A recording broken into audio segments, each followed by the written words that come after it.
Okay, welcome to Getting Ready for Work.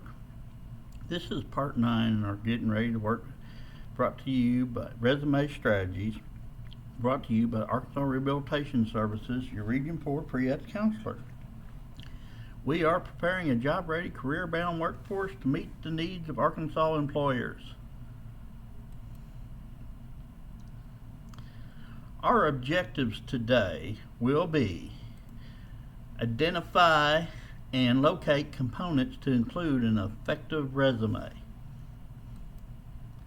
Develop a resume that accurately and effectively presents abilities and strengths. You will describe the transferable skills needed when developing a resume. And below is our CTE frameworks from Arkansas for you teachers to include in your lesson plans. Okay, resume strategies presented by Region 4 Arkansas Rehabilitation Services.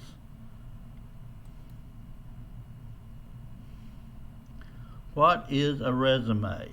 Well, here's what a resume is. Not a resume, it's a resume. Coming from the prefix mean doing again, plus sume comes from the French meaning summing up. So, a resume is a short summary of what values you can supply to an employer. So let's sum up what you're good at doing. Now here are the three skills that you should include in your resume. They are your three skills: job-specific skills, transferable skills, and good worker skills. I'm going to identify each for you. First, we're going to look at job-specific skills. These are skills that are specific to the job you are doing. For example, you can type, you can use a computer. Maybe you're a heavy equipment operator, you can do that. Maybe you can use a cash register, and that's specific for the kind of job you need. You can use a cash register, well, that may apply at McDonald's very well. They need somebody who can use a cash register. Transferable skills. Remember transferable skills. These are skills that you're successful in many different types of work. You can transfer them to any kind of work, and they're the skills that will stick with you for any job. For example, you're a good communicator. You're very organized. You got organizational skills. That will apply for almost any job you look for. That necessarily employer won't look for somebody that's unorganized. Now, good worker skills, well, those skills that make you an attractive employee.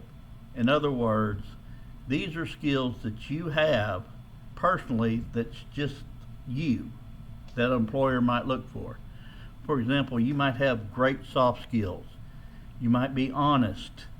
You might be a leader. You work well with others.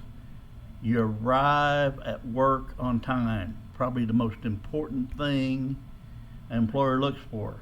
Do you show up for work, and are you on time? And of course, she says all she wants to do is work. Well, you got to get there. What else does your future employer need to know about you? What other things, and that's what you're going to put in the resume. What does your employer need to know about you? What does the resume need? Well, it will need your education. What kind of education you have. Your references. People that can speak up to you. By the way, you need 3 references. That's work, school, and a personal reference. 3 references. Your trainings. What kind of trainings have you had that might make you a good fit for this job? Your skills. Transferable skills, specific skills, and a good worker skills. Remember those 3 skills. What kind of skills do you have? But most importantly, a good resume needs a great goal statement. And we'll talk about that later. Your resume must have these things. Look for your resume, must look like this. First, it needs to be short. It doesn't need to be more than 1 page. Employers only look at a resume for maybe 8 or 9 seconds, then they're done. So it doesn't need to be a whole book, just a short 1-page document.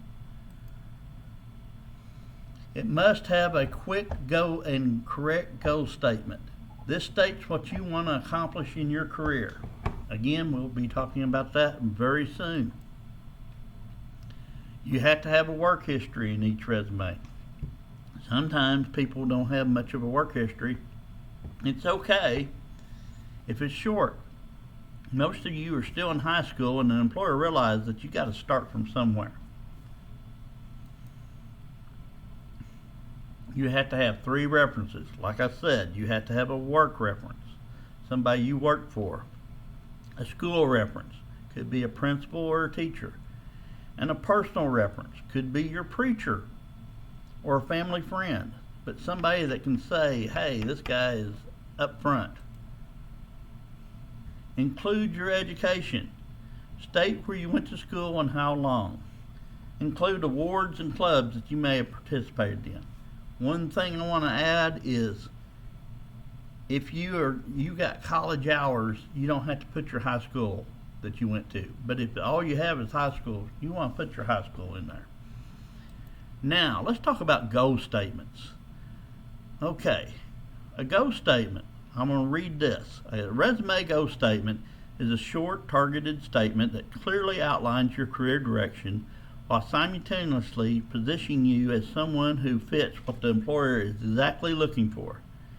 Your goal statement is carefully researched and tailored to fit the job you're applying for. Okay, here's a good example of a goal statement. Okay, and this is just a general goal statement, but it's still a great one. To obtain a job within my chosen field that will challenge me and allow me to use my education, skills, and past experiences in a way that is mutually beneficial to both myself and my employer and allow for future growth and advancement. That is a great goal statement. Even though it's generic, it's a great goal statement. Now let's look at one that's not so good. Okay, I'm Joe Job Seeker, and I really want a job in a company where I can make a ton of money doing as little as possible. Oh, and a corner office. A company car would be nice too. While we're at it, let's talk benefits, retirement, and yeah, the company vacation policy. I don't think an employer will want to hear that.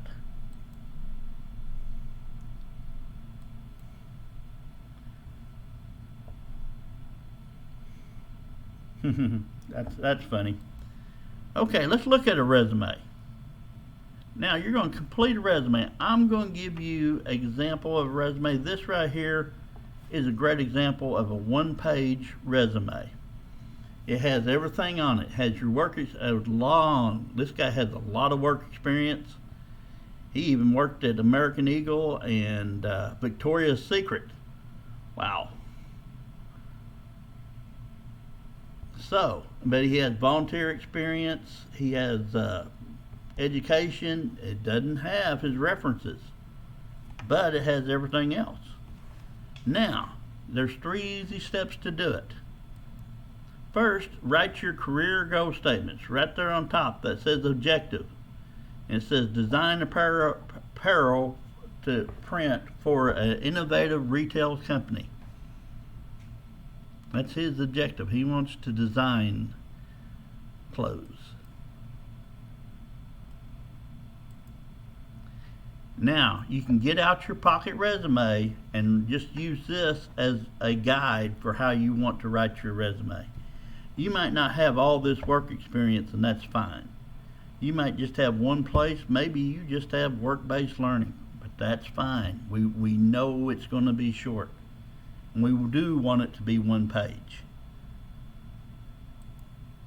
Now, you can also use this to create your own resume. It's a template. Now I would, it's going to cost $287, but it will make you a nice template to put everything in, and it will fit everything in one page.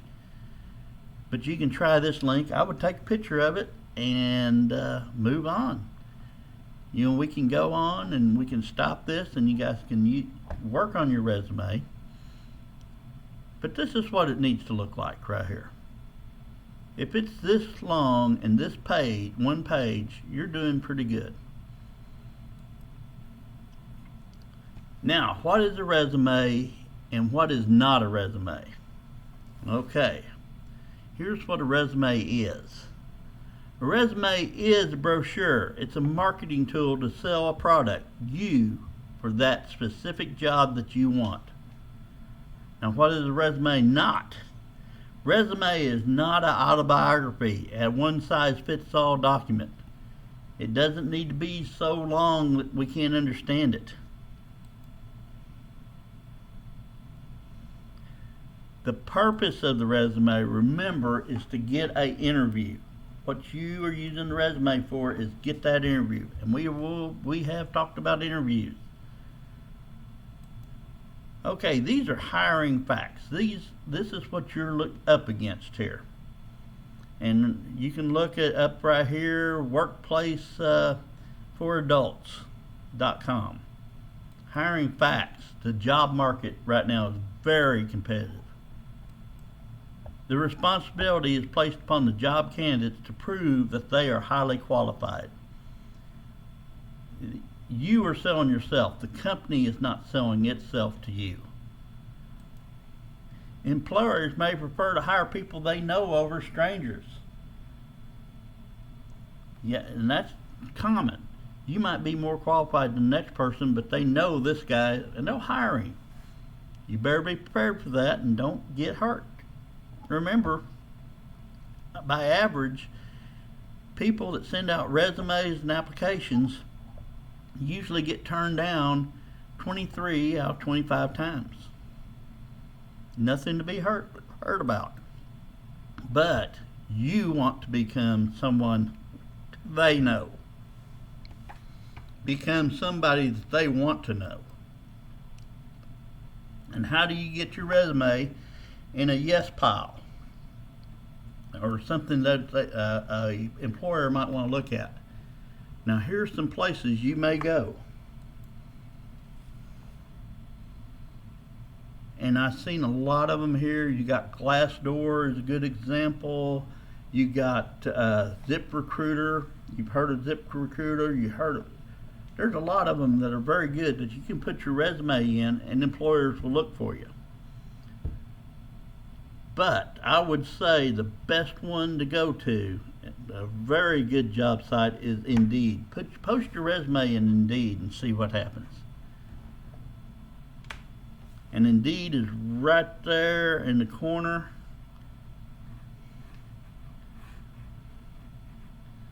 There is Indeed. I would check that website out. Okay. Now, when you put your resume in one of these places, which I would suggest you do, a lot of things happen, but you want to be able for someone to look at your resume in these things. So, here's what happens during a resume, people looking at your resume. First thing to do, HR, that's Human Resources, receives your resume along with hundreds of other resumes. They will download your resume, let's say from Indeed or Glassdoor, and they will put it in their computer, looking for that employee that they really want. Now your resume is run through a parser.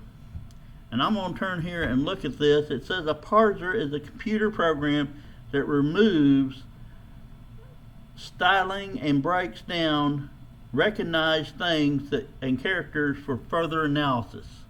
That means it breaks down each thing to look for that perfect employer, see what the fit is. And right there they'll break down your education, your contact info, your skills, your work experience, and they'll put it all in a pile. and see if you fit that job. So, employer searches for keywords for that job, and they will pull up your resume and see if they need to interview you. Your resume is scored based on relevancy. So what we need to do is you need to find out the keywords. We're going to talk about keywords to put in your resume so these employers can find you. And how to determine keywords. Keywords are descriptive words, nouns. They're usually job specific. Job title.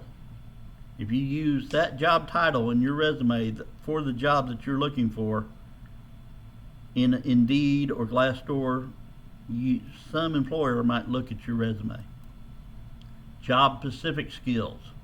Are you a heavy equipment operator and they're looking for a bulldozer operator? That's a job specific skill for that particular job.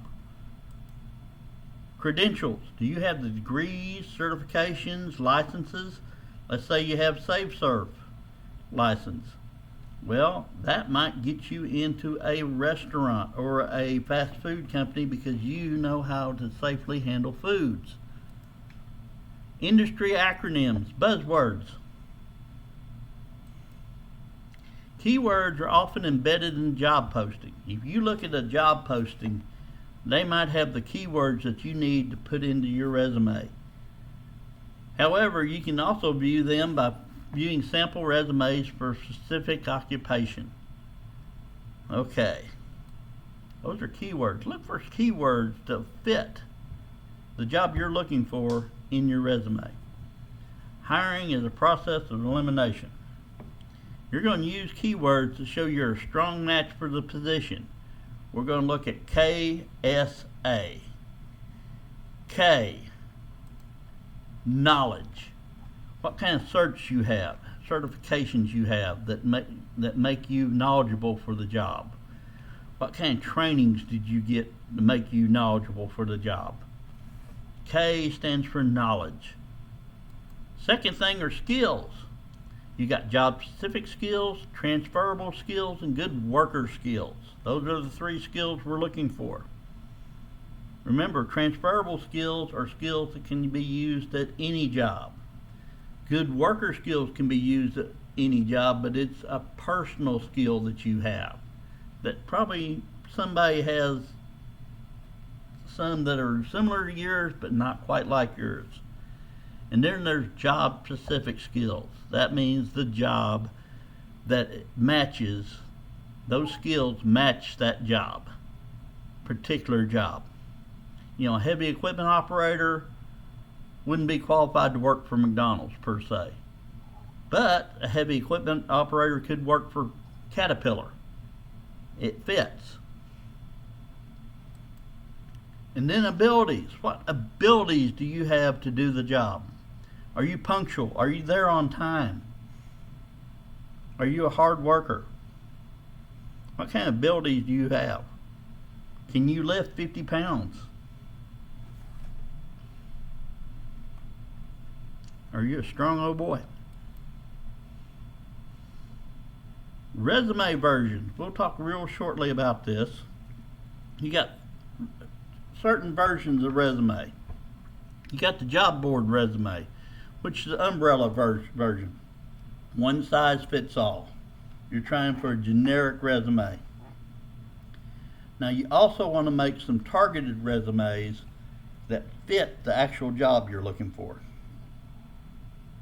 Let's say you got an umbrella resume, and then you got your training as a teacher, and you want to fit that resume for a teaching job.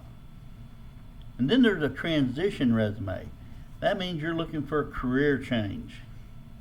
And then there's also government resumes, and you can go to USA Jobs and put in applications or fill out a form that shows what you can do, and that stays in those websites. You got neogov.org or usajobs.jobs. Look for them.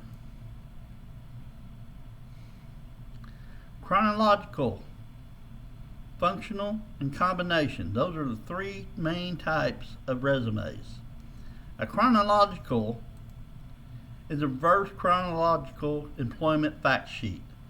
It shows where you are right now and where you've gone. Then it goes down.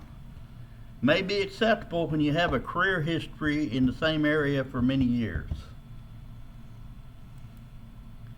Objective statement is recommended. Do a great objective statement based on your job. List employers and duties and tasks. It's not commonly used, but it might be appropriate for Indeed, especially when you're looking for that specific job.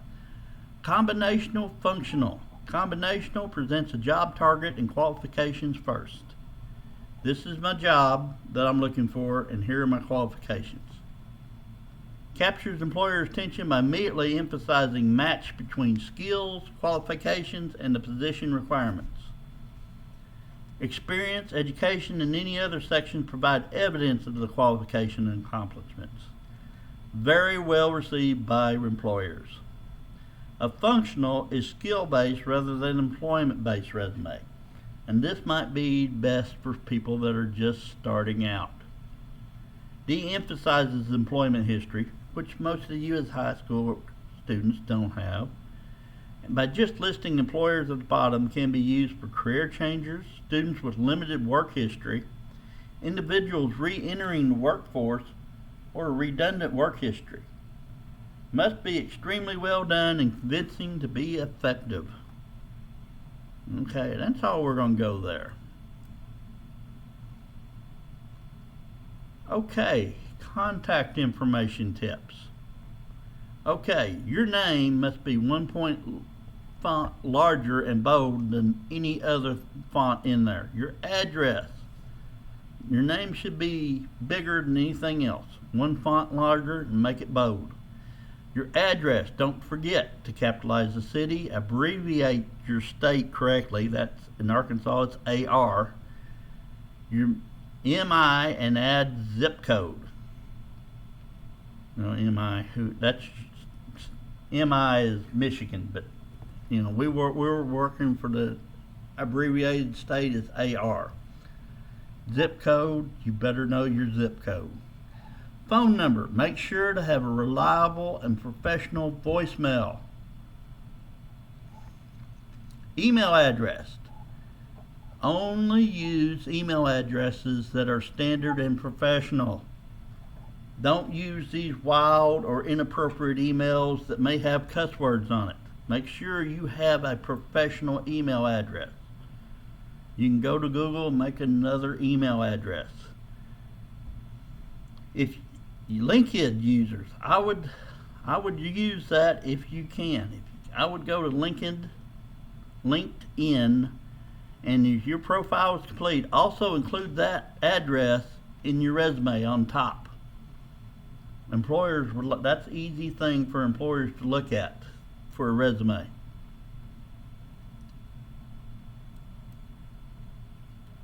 And would you hire anybody named partycutie@hotmail.com? Depends on what the job is.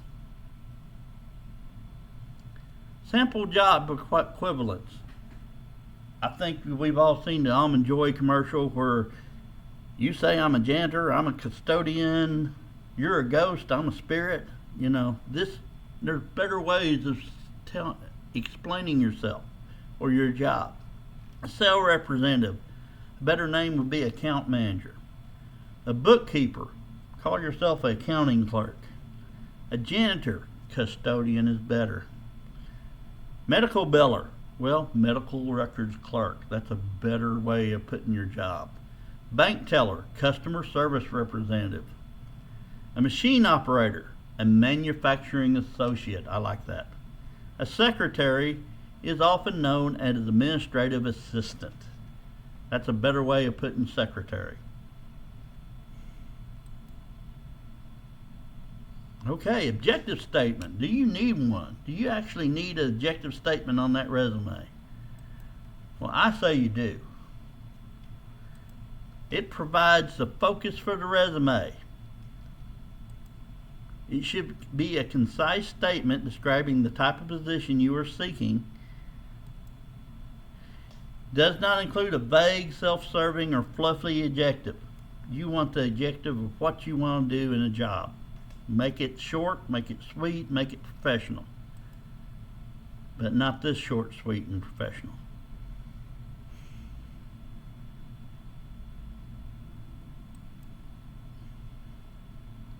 Okay, objective statements are not effective if they are vague. Reader can't determine your job target. Self-serving, statements about the writer's personal needs. Or fluffy.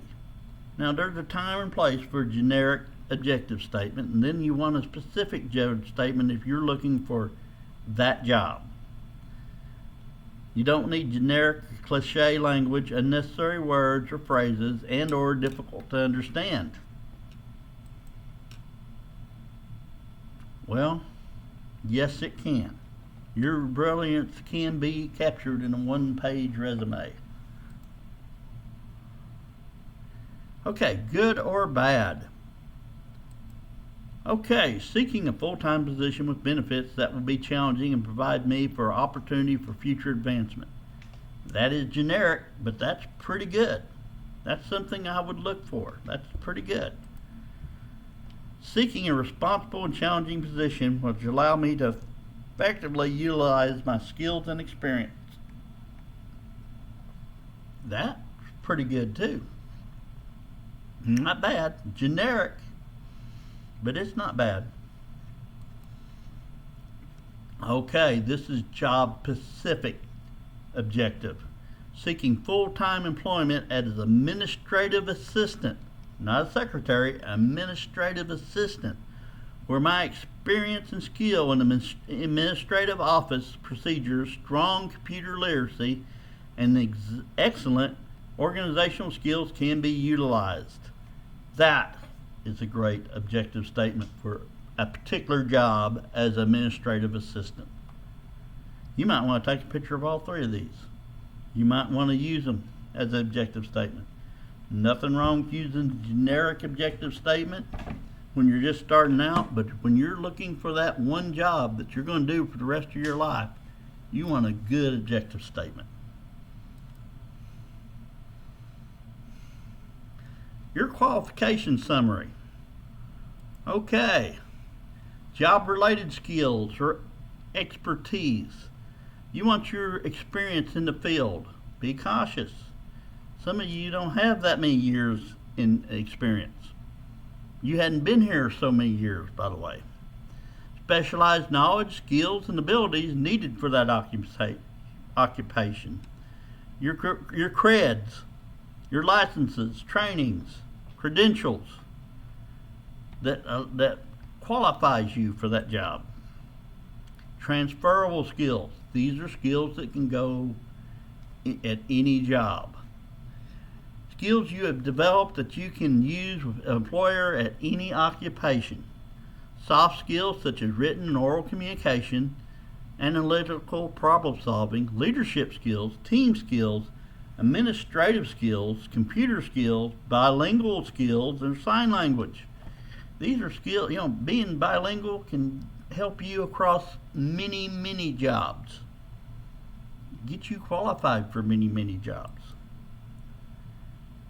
Attributes and abilities, only if verifiable.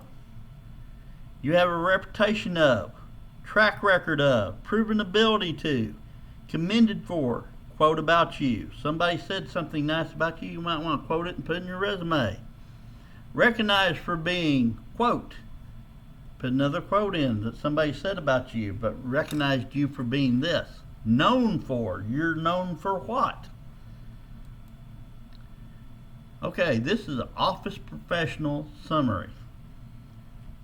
Enthusiastic and conscientious office professional with extensive experience in a variety of office environments and proven ability to work well with others in a fast-paced working conditions, learn to adapt and quickly to new situations, possess excellent communication skills, both verbal and written, Thoroughly enjoy working with the customer, reputation for outstanding troubleshooting skills, and efficient and successful solutions.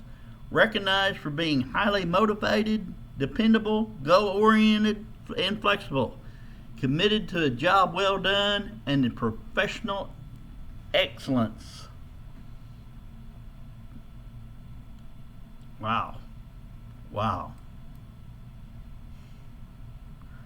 Office professional. Enthusiastic and conscientious office professional with extensive experience in a variety of office environments and a proven ability to work well with others in fast-paced working conditions. Your qualifications are: you learn to adapt quickly to new situations. That's a transferable skill. Possess excellent communication skills, both verbal and written. Another transferable skill. Thoroughly enjoy working with the customer. That might be a transferable skill. Reputation for outstanding troubleshooting skills and efficient and successful solutions. Recognized for being highly motivated, dependable, and goal-oriented and flexible. That is a good worker skill. And committed to a job well done and professional excellence. Another good worker skill.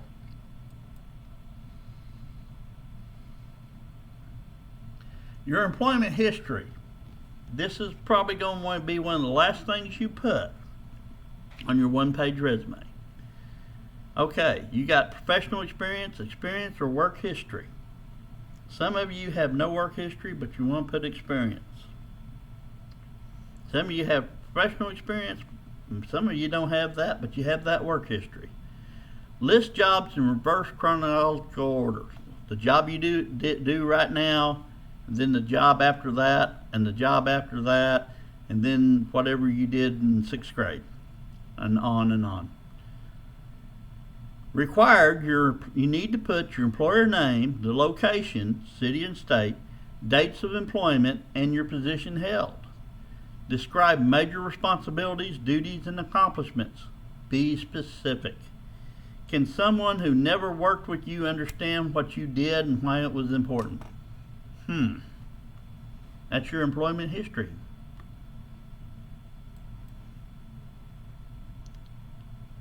For a transition version, remember the screener is evaluating you on your ability to do the posted job.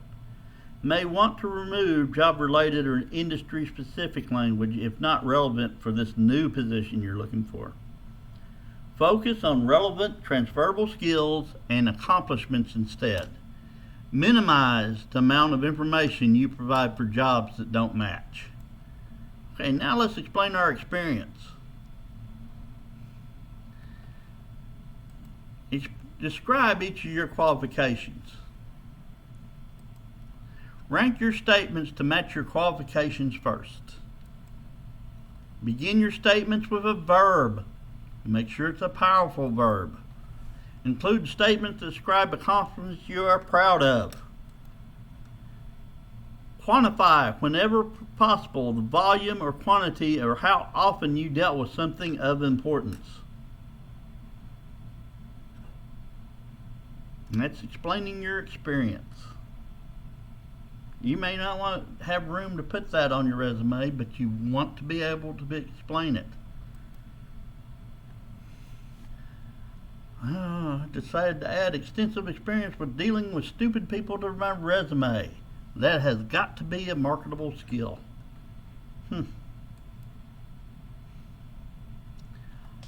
Okay, what do employers want to read about you? What do they want to know about you? How did you increase revenues, market for company either in person or social media, save money, cut overhead, increase sales, improve workplace safety, improve record keeping processes, increase productivity, budget effectively, and have you ever been promoted?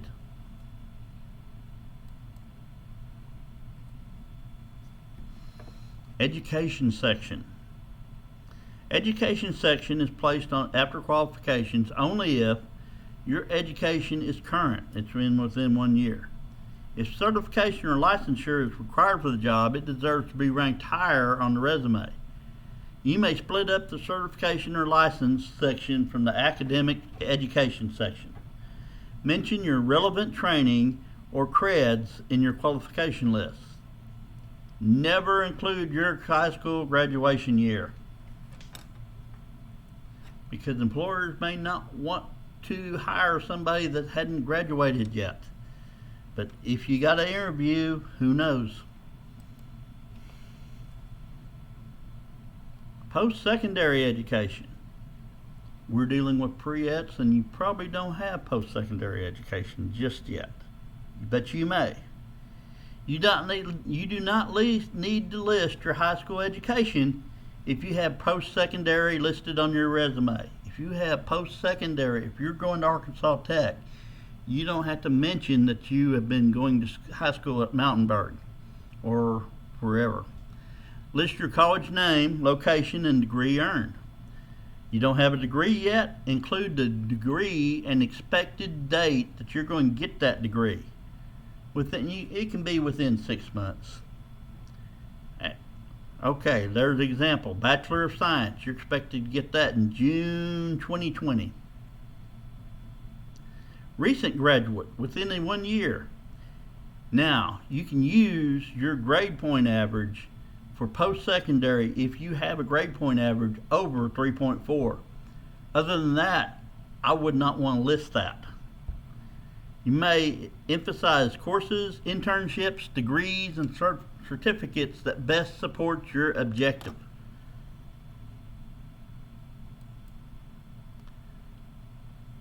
Other resume sections: professional memberships, volunteer experience. Very important to include your volunteer experience.